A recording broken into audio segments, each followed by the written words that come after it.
ವೀಕ್ಷಕರಿಗೆಲ್ಲ ನಮಸ್ಕಾರ. ನಿಮಗೆಲ್ಲರಿಗೂ ಸ್ವರ್ಣೋಕ್ತಿ ವಾಹಿನಿಗೆ ಸ್ವಾಗತ. ಬನ್ನಿ ಸ್ನೇಹಿತರೆ, ಜನಪದ ತ್ರಿಪದಿಗಳು ಇಲ್ಲವ ಗರತಿಯರ ಹಾಡುಗಳನ್ನು ನೋಡ್ಕೊಂಡು ಹೋಗೋಣ. ಇದು ಮುಂದುವರೆದ ಭಾಗ 4. ನೀವು ಈ ಜನಪದ ತ್ರಿಪದಿಗಳನ್ನು ಈ ಒಂದು ನನ್ನ ಚಾನಲ್ನಲ್ಲಿ ನಾನು ಹಾಕ್ತಾ ಇರ್ತೇನೆ. ಹೊಸ ಹೊಸ ಜನಪದ ತ್ರಿಪದಿಗಳನ್ನು ನೀವು ನೋಡ್ತಾನೆ ಹೋಗಿ ನಾನು ಅದರದ್ದು ವಿವರಣೆಯನ್ನು ಮಾಡ್ತಾನೆ ಹೋಗ್ತೀನಿ. ಬನ್ನಿ, ಈಗ 4ನೇ ಭಾಗದಲ್ಲಿ ಯಾವ ರೀತಿ ಒಂದು ತ್ರಿಪದಿಗಳು ಬರ್ತವೆ ನೋಡ್ಕೊಂಡು ಹೋಗೋಣ.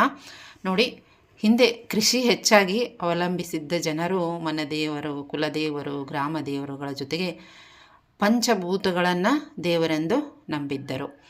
ಈ ಒಂದು ಕೃಷಿ ಪರಿಕರಗಳ ಮತ್ತು ವ್ಯವಸಾಯಕ್ಕೆ ಜೊತೆಯಾಗಿದ್ದ ಎತ್ತುಗಳನ್ನು ಕೂಡ ಅವರೇನೋ ಬಸವಣ್ಣ ಅಂದೇಳಿ ಪೂಜೆ ಮಾಡ್ತಿದ್ದನ್ನು ನಾವು ನೋಡಬಹುದು. ಈ ಪಂಚಭೂತಗಳು ಯಾವಂದರೆ ಅಗ್ನಿ, ವಾಯು, ಜಲ, ಭೂಮಿ, ಆಕಾಶ, ಇವುಗಳನ್ನು ಪಂಚಭೂತ ಎಂದು ಕರೆಯುತ್ತೇವೆ. ಅವುಗಳನ್ನು ಕೂಡ ಅವರು ದೇವರೆಂದು ಪೂಜೆ ಮಾಡ್ತಿದ್ರು. ಈಗ ಇವುಗಳಿಗೆ ಸಂಬಂಧಪಟ್ಟ ಕೆಲವೊಂದು ತ್ರಿಪದಿಗಳನ್ನು ನೋಡೋಣ. ಕೂಡಲ ಸಂಗಯ್ಯ ಹೊಳೆಯಾಗ ಹೆಂಗಿದ್ವಿ, ಹಳ್ಳೊತ್ತಿ ಸಣ್ಣ ಮೊಳಲೊತ್ತಿ, ಹಳ್ಳೊತ್ತಿ ಸಣ್ಣ ಮೊಳಲೊತ್ತಿ ಗಂಗೀಯ ನೀರೊತ್ತಿ ಲಿಂಗ ನಿಲ್ದಾನ. ನೋಡಿ ಸ್ನೇಹಿತರೆ, ಹಿಂದೆ ಗರತಿಯರು ಈ ಒಂದು ಪಂಚಭೂತಗಳು ಅಂದರೆ ಅಗ್ನಿ, ವಾಯು, ಜಲ, ಭೂಮಿ, ಆಕಾಶ ಇವುಗಳನ್ನು ಅವರು ಪೂಜೆ ಮಾಡ್ತಾಯಿದ್ರು. ಅದೇ ರೀತಿ ಗಂಗೆಯನ್ನು ಒಂದು ಪವಿತ್ರ ಶ್ರೇಷ್ಠ ಎಂದು ಕೂಡ ನೀರು ಅದನ್ನು ಪೂಜೆ ಮಾಡ್ತಿದ್ರು ಅನ್ನೋದಕ್ಕೆ ಅದೊಂದು ತ್ರಿಪದಿಯಾಗಿದೆ. 2ನೇ ತ್ರಿಪದಿ. ಕಡೆಯ ಬಲಕಿನ ತಾಳ ಎಡೆಯಾಯಿತು ಅರಸನಿಗೆ, ಎಡಗಡೆಯ ತಾಳು ಪಶು ಪಕ್ಷಿ, ಎಡಗಡೆಯ ತಾಳು ಪಶು ಪಕ್ಷಿ ಜೀವನಕ್ಕೆ, ನಡುವಿನ ತಾಳು ರೈತನಿಗೆ. ನೋಡಿ ಸ್ನೇಹಿತರೆ, ಹಿಂದೆ ಜನಪದರು ಕೃಷಿ ಅನ್ನೋದು ಒಂದು ಮೂಲಾಧಾರವಾಗಿತ್ತು ಮತ್ತು ಒಕ್ಕಲತನ ಬಹಳ ಶ್ರೇಷ್ಠ, ಕೋಟಿ ವಿದ್ಯೆಗಳಲ್ಲಿ ಮೇಟಿ ವಿದ್ಯೆ ಮೇಲು ಅನ್ನೋ ಒಂದು ಭರವಸೆ ನಂಬಿಕೆ ತುಂಬ ಆಗಿತ್ತು. ಅದೇ ರೀತಿ ಅದಕ್ಕೆ ಸಂಬಂಧಪಟ್ಟಂಥ ಇದೊಂದು ತ್ರಿಪದಿಯಾಗಿದೆ. ಕಡೆಯ ಬಲಕಿನ ತಾಳ ಎಡೆಯಾಯಿತು ಅರಸನಿಗೆ.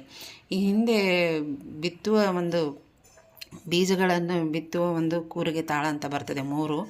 ಮೂರು ಕೂರಿಗೆ ತಾಳ ಬರ್ತದೆ. ಅದರಲ್ಲಿ ಒಂದು ಕಡೆಯ ಬಲಕಿನ ಅಂದರೆ ಬಲಕಿಂದೊಂದು ತಾಳ ಒಂದು ಅರಸನಿಗೆ ಏನಾಗುತ್ತೆ, ಅದೊಂದು ಎಡೆಯಾಗುತ್ತೆ. ಎಡಗಡೆಯದೊಂದು ಪಶು ಪಕ್ಷಿಗಳಿಗೆ, ಇನ್ನೊಂದು ನಡುವಿನ ತಾಳ ಮಾತ್ರ ರೈತನಿಗೆ. ಈ 3 ತಾಳಗಳಲ್ಲಿ ಒಂದು ನಮಗೆ ಜೀವನಕ್ಕೆ ಉಪಯೋಗ ಆಗುತ್ತೆ. ಅಂದರೆ ಅವರು 3 ಜನರು ಎಲ್ಲರೂ ಒಂದು ಸಮಾನವಾಗಿ ಬದುಕ್ತಾಯಿದ್ರು ಮತ್ತು ಬೆಳೆದ ಒಂದು ಫಲದಲ್ಲಿ ಎಲ್ಲರೂ ಹಂಚಿ ತಿನ್ನುವ ಬದುಕು ಅವರದಾಗಿತ್ತು. ಅಂತಹ ಒಂದು ನಿಸ್ವಾರ್ಥ ಒಂದು ಭಾಳ ಜನಪದರ ಒಂದು ಬದುಕಾಗಿತ್ತು ಎಂದು ಹೇಳ್ಬೋದು. 3ನೇ ತ್ರಿಪದಿ ನೋಡಿ ಇಲ್ಲಿ. ತುಂಬಿದ ಹೊಳೆಯಾಗ ಕೊಂಬು ಕಾಣಿಸಿತಾವ, ಇಂಬುಳ್ಳ ಇಣಿಯ ಬಸವಣ್ಣ, ಇಂಬುಳ್ಳ ಇಣಿಯ ಬಸವಣ್ಣ ಬರುವಾಗ ಗಂಗೆದ್ದು ಕೈಯ ಮುಗಿದಾಳ. ನೋಡಿ ಸ್ನೇಹಿತರೆ, ಇಲ್ಲಿ ಒಂದು ಭೂತಗಳನ್ನು ಅವರು ಯಾವ ರೀತಿ ಪೂಜೆ ಮಾಡ್ತಿದ್ರು ಅಂದರೆ, ತಾವು ಹೊಳೆ ದಾಟಿ ಬರುವಾಗ ಬಸವಣ್ಣನಿಗೆ ಸ್ವತಃ ಗಂಗೆ ಅಂದರೆ ಒಂದು ಪವಿತ್ರ ಶ್ರೇಷ್ಠವಾದ ನದಿ, ಅವಳೇ ಎದ್ದು ಏನು ಮಾಡ್ತಾಳೆ, ಒಂದು ಬಸವಣ್ಣನಿಗೆ ಎದ್ದು ಕೈ ಮುಗಿತಾಳೆ ಅನ್ನೋ ಒಂದು ಅವ್ರ ಕಲ್ಪನೆ ಯಾವ ರೀತಿ ಎಷ್ಟು ಮುಗ್ಧರಿದ್ದರು ಜನಪದರಲ್ಲಿ ಅನ್ನೋದು ತಿಳಿದು ಬರ್ತದೆ. ನೋಡಿ ಸ್ನೇಹಿತರೆ, ಜನಪದರು ತಮ್ಮ ಸ್ತುತಿ ಒಂದು ಪದ್ಯಗಳಲ್ಲಿ ವಿದ್ಯೆಯ ಅಧಿದೇವತೆಯಾದ ಸರಸ್ವತಿಯನ್ನು ಪ್ರಾರ್ಥಿಸುವುದು ಮತ್ತೊಂದು ಬಗೆ. ಅವರ ಸರಸ್ವತಿಯನ್ನು ನನಗೆ ಹಾಡನ್ನು ಕಲಿಸು ಎಂದು ಯಾವ ರೀತಿ ಕೇಳ್ಕೊತಾ ಇದ್ರು ಅಂದರೆ ಈ ಒಂದು ತ್ರಿಪದಿಯಿಂದ ನೋಡ್ಬೋದು.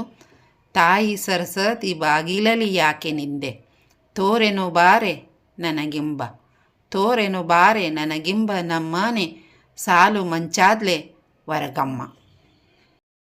ನೋಡಿ ಸ್ನೇಹಿತರೆ, ಈ ನಮ್ಮ ಹಿಂದೆ ಜನಪದರು ಗರತಿಯರು ಸರಸ್ವತಿ ನಮ್ಮ ಜೊತೆ ಇರು ನೀನು ಎಂದು ಅವರು ಕೊರಗುವ ಜೊತೆಗೆ ನಾಲಿಗೆ ಗಂಟ್ಲು ಬಿಡಿಸಿ ಸರಾಗವಾಗಿ ನಮಗೆ ಹಾಡಿಸು ಎಂದು ಅವರು ಯಾವ ರೀತಿ ಕೊರ್ಕೋತಿದ್ರೆ ಅಂದರೆ, ಅರಳೆ ಮಾವಿನ ಬೇರಾಗೆ ಇರುವೋಳೆ, ವಾಲಗದ ಸದ್ದಿಗೆ ಒದಗೋಳೆ, ವಾಲಗದ ಸದ್ದಿಗೆ ಒದಗೋಳೆ ಸರಸ್ವತಿಯ ನಾಲಿಗೆ ತೋಡರ ಬಿಡಿಸಮ್ಮ. ಈ ರೀತಿ ಅವರು ನನ್ನ ಜೊತೆ ಇರು ಅಂಥೇಳಿ ಮುಗ್ಧವಾಗಿ ಸರಸ್ವತಿ ವಿದ್ಯಾದೇವತೆ ಸರಸ್ವತಿಯನ್ನು ಅವರು ಬೇಡ್ಕೋತಾ ಇದ್ದರು.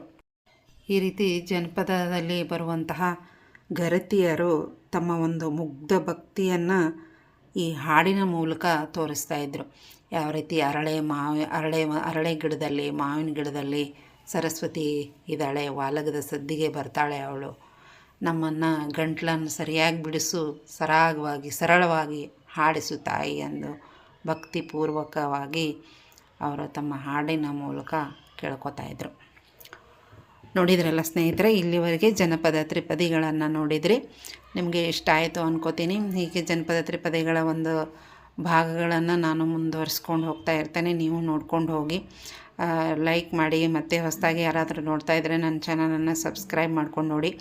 ಮತ್ತು ಮುಂದಿನ ಒಂದು ಹೊಸ ವಿಶೇಷವಾದ ವಿಡಿಯೋದೊಂದಿಗೆ ಸಿಗ್ತೀನಿ. ಅಲ್ಲಿಯವರೆಗೂ ನಮಸ್ಕಾರ.